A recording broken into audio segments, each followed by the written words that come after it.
Hello everyone.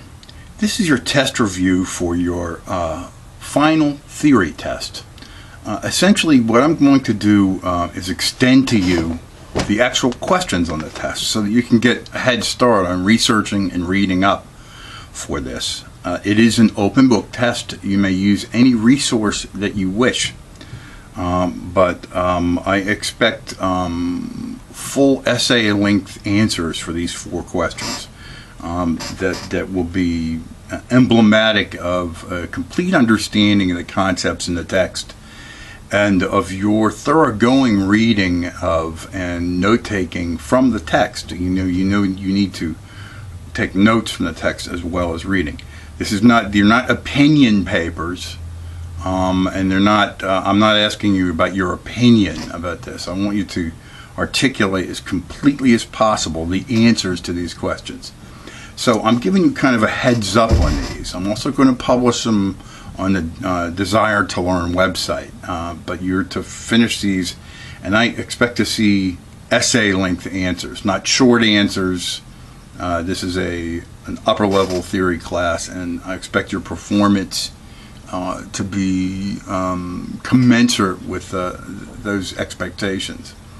I'm working on catching up on grading. I've graded through, I think, Module 12, and we'll be finishing up. But I'm going to now read you the text of the test questions, essentially, and you're to see your syllabus for when the test goes offline. But I'll be publishing this, as soon as possible. Okay, the first question has to do with feminism, feminist thought. Dorothy Smith's standpoint theory postulates that women have to maintain 2 positions. She terms this the bifurcation of consciousness. In your answer, you need to define what this bifurcation of consciousness is. We've also discussed other analogous examples, both in the section on feminism and in earlier sections from the classic area. Drawing on these readings from earlier in the course and from, you may choose one or there's more than one. Which other theorists have comparable approaches to dominant and subordinate groups, race, social class, gender, and how they relate to each other? Okay, that's your first question.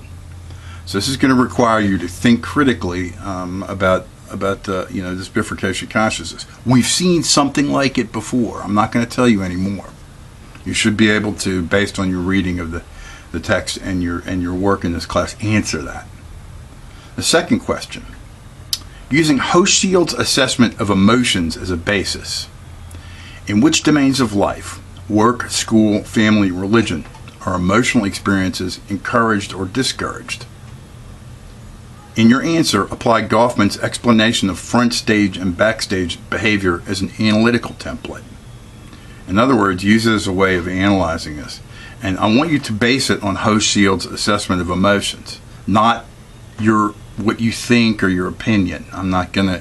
You'll get docked if I think this. It's not about what you think. It's about what you applying the concepts here in the text. Okay.